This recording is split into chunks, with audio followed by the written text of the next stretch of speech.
At my graduation dinner, Grandma mentioned the $1,500 she'd been sending me every month. When I said I never received a penny, my parents went pale. Imagine discovering a secret that reshapes your entire past, a hidden truth woven into the very fabric of your family.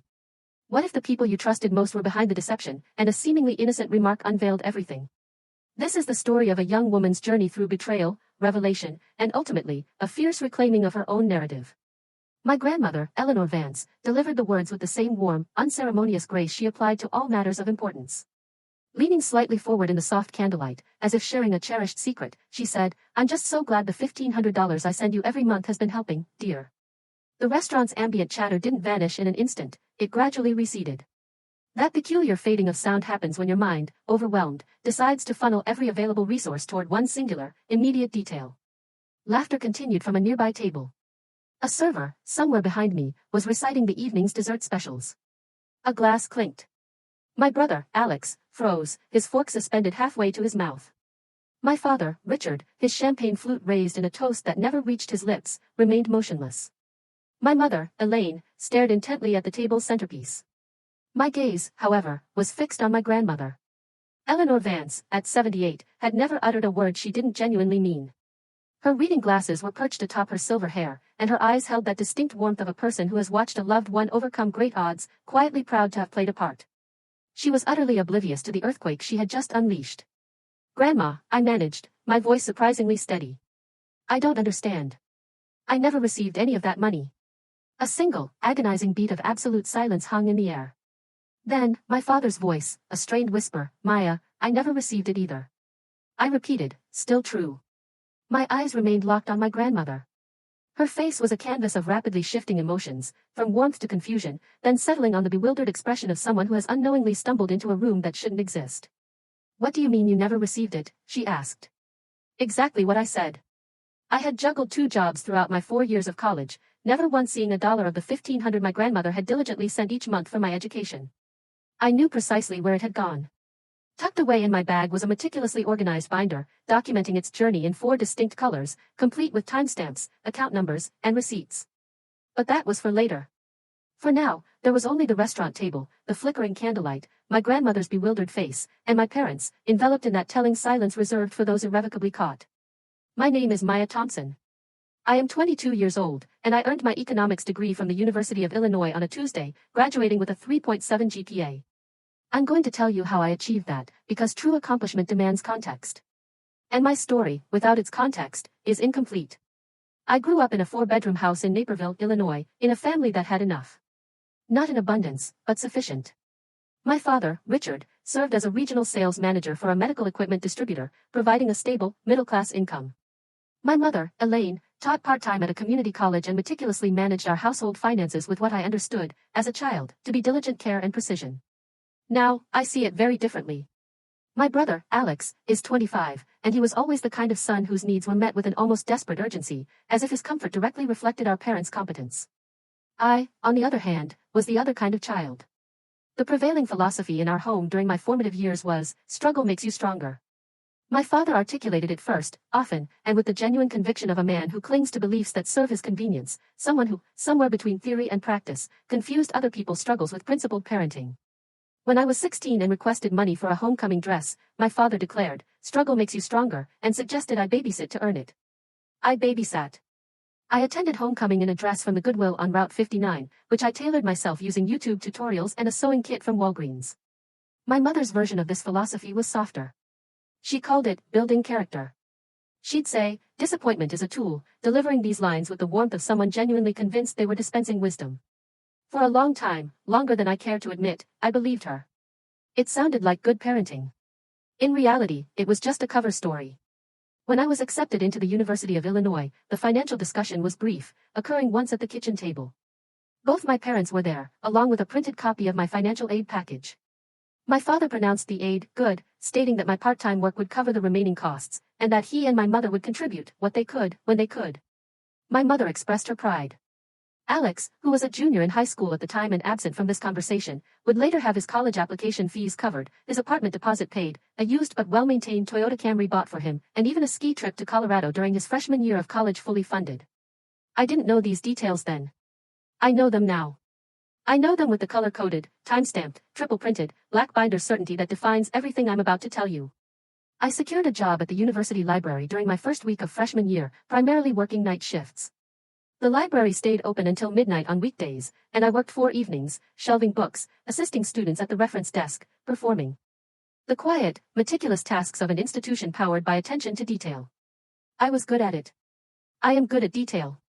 The second job became a necessity in November of freshman year when the sheer financial reality of the semester could no longer be ignored. Patsy's, a 24-hour diner on Green Street, became my second workplace. 3 to 4 shifts a week, mostly the late hours that others avoided because they had the luxury of choice. I often took the 10 p.m. to 2 a.m. shift, the tips were better, and the library shifts ended at midnight, allowing just enough time for me to change and walk the 6 blocks between the two. I would walk home under the glow of orange streetlights at 2 a.m., tips tucked into my pocket, crumpled 1s and 5s, occasionally a 10 from a particularly generous table. At my desk, I'd sort them, one pile for groceries and bus fare, another for my phone bill. Then, I'd open my laptop and try to focus on whatever assignment was due the next morning. Once, I returned a bag of oranges. I mention this specifically because it's a detail that remains vividly etched in my memory. The precise moment at the Jewel Osco on Neal Street when I placed a bag of oranges back on the shelf because, having calculated my bus fare for the next 3 days, I realized the $3.49 for the fruit was the exact gap between what I had and what I desperately needed. I returned them to the display and walked to the register with only what I could truly afford. And I thought, this is what they mean by building character. I was 18, standing in the produce section of a grocery store, doing math that refused to add up correctly, no matter how I rearranged the numbers. I believed it was simply the cost of being a first-generation college student, managing her own finances. I thought my parents were right, I was learning something essential. I was learning something, just not the lesson they were selling. The laptop incident occurred in November of my junior year, and it's important because it marked the transition of a vague feeling, not suspicion, but a persistent, ambient discomfort, the sense that something wasn't quite right, that the math of my life wasn't adding up, from a feeling into concrete evidence. My laptop died on a Wednesday afternoon, between a library shift and a closing shift at Patsy's. It simply stopped. The screen went black. The power button yielded nothing. The machine holding 4 years of notes and 2 papers in progress became a useless black rectangle. I called my father. He answered on the 3rd ring, with the half-attention of a man multitasking, confident the call would be manageable. I told him what happened, calmly. I had learned early on that calm was the only register that elicited a useful response from him. Anything resembling panic was categorized as drama and dealt with accordingly. I explained the situation, asking for help. He said, "That's really a failure to plan situation, Maya. I can't bail you out every time something comes up." Every time, as if I had a history of crises requiring his intervention. I did not. I had called him twice in 3 years with financial problems. The first time, he'd said essentially the same thing, and I had handled it alone, not calling again until I truly had no other option. "Dad," I said, "I have a paper due in 4 days, and my laptop is dead." "Computer labs," he replied. "That's what they're for." He wasn't wrong about the existence of computer labs. He was wrong about everything else.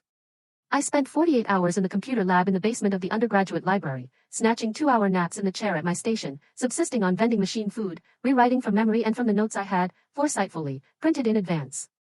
I submitted the paper with 40 minutes to spare. It earned a B+, which, given the circumstances, I consider one of my most significant academic achievements. That same week, my parents bought an espresso machine. I didn't know that then. I know it now.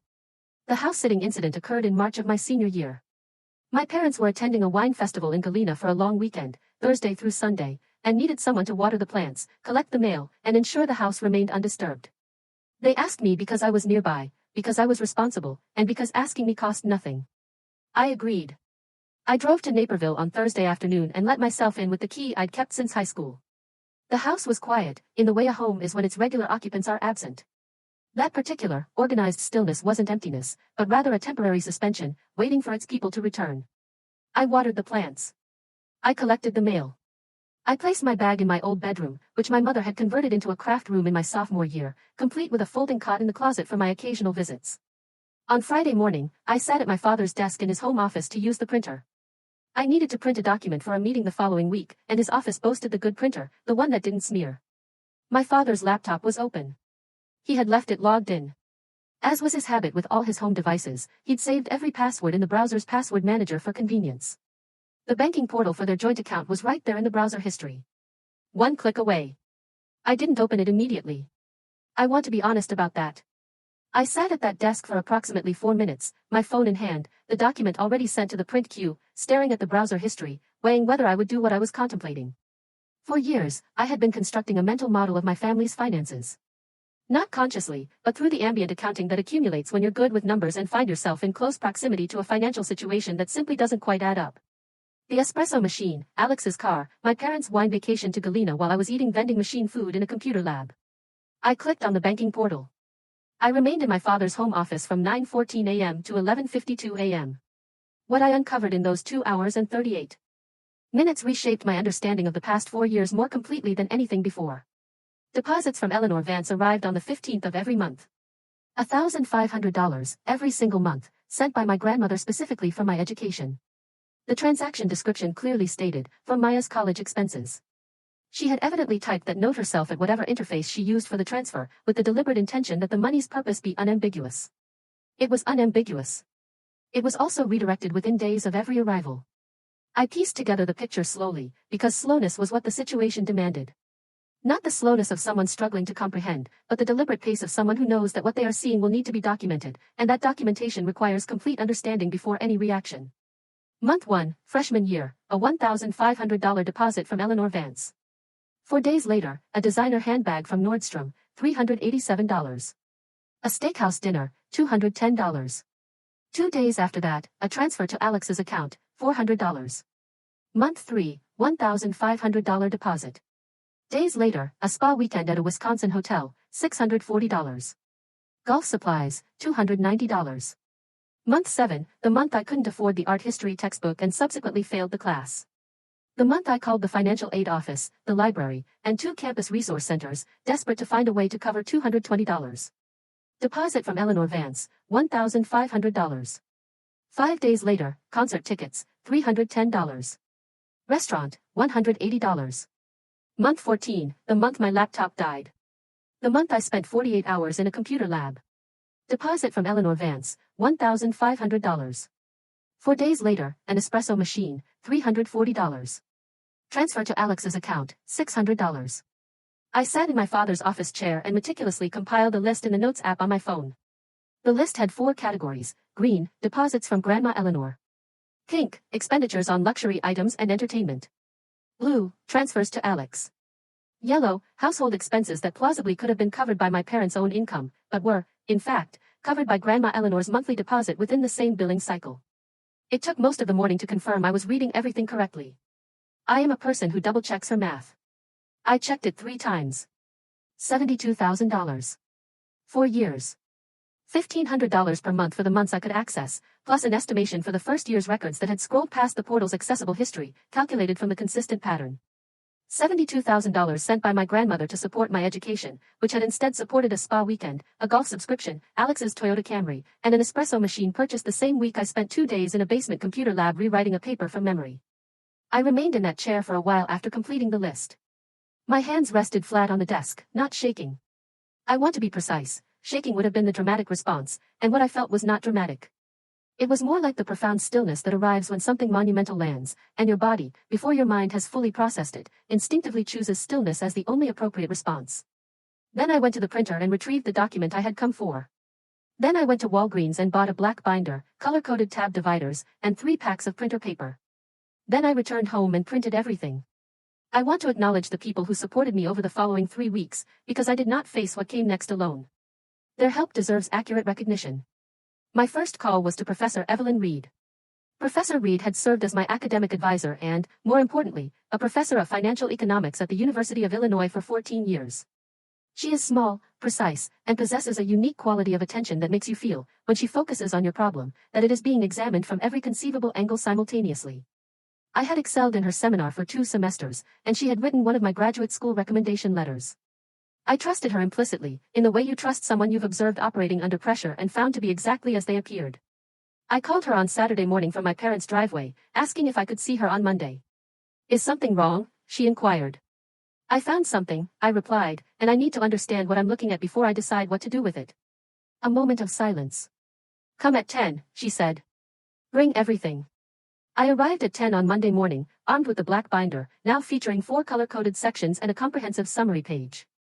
I sat across from Professor Reed in her office and meticulously walked her through it, just as I had done at my father's desk, slowly, precisely, in chronological order. She asked only 3 questions during the entire presentation. She offered no opinions or interpretations while I spoke. She simply listened. When I finished, she studied the summary page for a long time. What you've documented here, she finally said, is a pattern of financial misconduct involving funds explicitly designated for your benefit, which were then redirected without your knowledge. She paused. Has any of this money ever been presented to you as a family contribution to household expenses? Has your grandmother ever been told the money was going towards family expenses rather than specifically to you? No, I answered.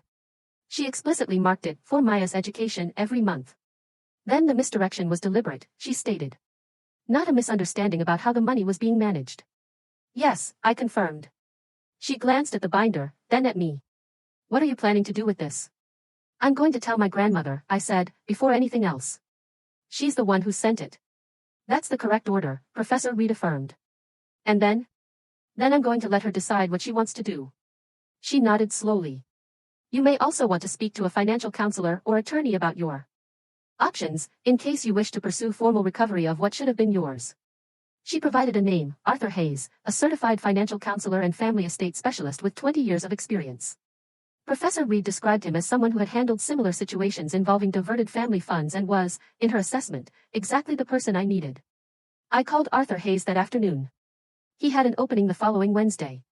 I took it. But I went to my grandmother first. Eleanor Vance resides in a house in Oak Park that she and my grandfather purchased in 1974, a home he left to her 11 years ago, and one she has maintained with the specific devotion of a woman who considers her dwelling an extension of the life she has built. She gardens, she bakes. Her kitchen table is the sacred space in my family where matters of significance have always been discussed over tea, brewed in a ceramic pot she acquired on a trip to England in 1989, which she considers the only proper vessel for tea. I arrived on a Tuesday morning. Tea was already prepared. I sat down and placed the binder on the table between us. Grandma, I began, I need to show you something. She looked at the binder, then at me. She possesses that unique perceptiveness of a woman who has been paying attention for 78 years, reading rooms with the insight of someone who has spent decades being the person others turn to when something is wrong. Show me, she said. I showed her. She remained silent as I guided her through it. She turned pages. She scrutinized the green column, her deposits, and the pink column, and the blue, and the yellow. She studied the summary page. She paused on the month I couldn't afford the textbook and failed the class, where her deposit and the concert ticket charge coexisted in the same billing cycle. A single tear landed on the saucer. I said nothing. She closed the binder. Her hands rested flat on it for a moment. What do you want me to do? She asked. Her question was direct, unburdened by performance. The query of a woman who has assessed a situation and is now empowering the person who has been wronged. Keep sending the money, I said, but change the account. I slid a napkin across to her. On it, I had written the routing and account numbers for a savings account I had opened at a different bank the previous Friday, solely in my name, with $47, the exact amount I had in my pocket the day I decided I was finished. She looked at the napkin. She picked it up. Her hand didn't tremble. Done, she said. She poured more tea. We sat at her kitchen table for another hour, talking about my graduation, my future plans, and the graduate school application I was working on. She asked about the program. She asked if I was excited. She was warm in the familiar way she had always been warm, present, interested, without the manufactured quality of warmth that performs for an audience. Before I left, she hugged me at the door, as she always does, with both arms. I'm sorry, she whispered. I should have been talking to you directly. You trusted them, I said. I should have trusted you more, she corrected. I drove home and called Arthur Hayes. Arthur Hayes had been a certified financial counselor specializing in family estate and trust matters for 21 years. His office, located in a building on Washington Street in Chicago, exuded the functional efficiency of someone who has organized their professional space around the work itself, rather than its outward impression. No sprawling glass conference table, no superfluous square footage, just a desk, chairs, a window, and an organizational system that suggested everything had its designated place because everything had been meticulously considered. He reviewed the binder in the 20 minutes before our appointment and met me at the door with the expression of a person who had already formed preliminary conclusions and was ready to discuss them. What you've documented, he began, constitutes a diversion of gift funds. Your grandmother designated these funds explicitly for your educational support. The fact that they were routed through your parents' joint account doesn't legally make them your parents' money. The intent and designation are clearly documented in the transaction notes. Is that recoverable? I inquired. Depends on what you mean by recoverable, he replied. You're not going to take your parents to civil court in most cases like this, because the cost and the relationship damage typically outweigh the benefit. But there are other forms of accountability. He paused. The more relevant question, in my experience with these situations, is whether your grandmother has been fully informed, and whether she wants to take action regarding her broader estate arrangements. She knows, I confirmed. She's already changed the account. He nodded. Then the question is how far she wants to take it. He gave me 2 names. The first was his colleague, Teresa Okonkwo, an estate attorney of 16 years who specialized in cases involving diverted inheritance and gift funds. She would be able to advise my grandmother on her legal options concerning the individuals who had misused her money. The second was a financial counselor at the university's Student Services Office who could help me retroactively document my educational expenses and potentially access relief funds I might have qualified for but hadn't known about. I wrote both names down. I utilized both of them. 2 weeks after my visit to my grandmother's kitchen table, my parents hosted a graduation party for me. I want to reiterate that, so you understand the specific nuance of the situation. 2 weeks after my grandmother changed the account, after she had turned every page of the black binder and witnessed the evidence of 4 years' land exactly where it belonged, my parents organized a party at the Naperville Country Club for 30 guests, complete with a catered buffet, a bar, and a decorative graduation cap adorning the dessert table. They even invited my grandmother. I've pondered this many times in the months since, and I cannot decide whether they were confident that she hadn't mentioned our Tuesday meeting, or if they had spoken to her and she had revealed nothing, or if they had simply decided that the best way to manage the inevitable fallout was to preemptively and publicly display their pride in me. My father delivered a speech. He stood at the front of the private dining room, holding a champagne flute, addressing 30 guests, radiating the particular confidence of a man who has commanded his own household for years and genuinely believes himself to be a good father. He spoke of hard work. He spoke of perseverance.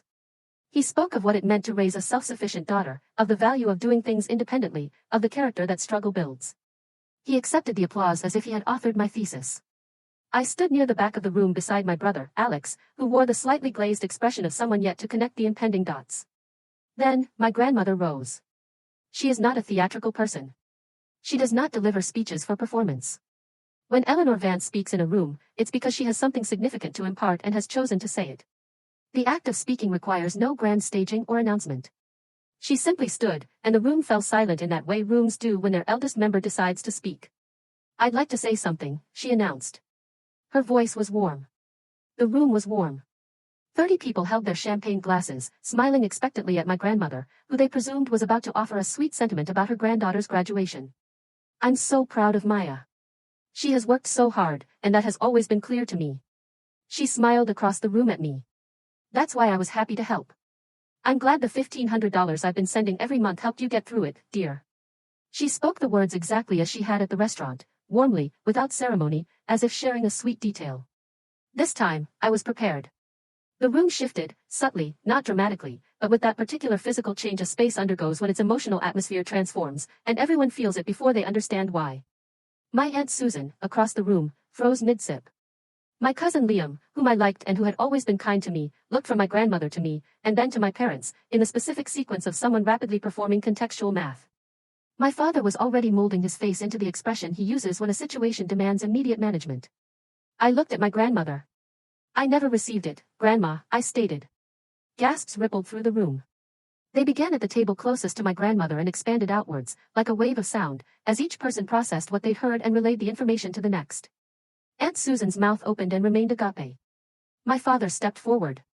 The expression settling on his face was the one I had witnessed him use my entire life, the look of a man about to reframe a situation as a misunderstanding, utterly confident in his ability to do so. Maya, his voice was modulated, even, the tone he employs in difficult conversations when he needs to appear the adult. We talked about this. It was a misunderstanding with the accounts. The money went to household expenses that supported your. I reached into my bag. I placed the black binder on the nearest table. Not dramatically, but with the deliberate motion of setting down a document that demands to be seen. The room watched me open it. Green, I said, is Grandma's deposits. $54,000 in the records I could access. $72,000 total, estimated from the pattern. I turned to the next tab. Pink is spa weekends, designer clothes, restaurant charges, golf supplies. Another tab. Blue is money sent to Alex. I looked at my brother. Your car deposit, your apartment deposit, your ski trip. Alex had turned the color of old parchment. He stared at the blue highlighted pages with the expression of someone receiving information that instantly reorganizes his understanding of the last 4 years of his own life. My car, he murmured quietly. Not to me, or to the room, or to anyone in particular, but to himself.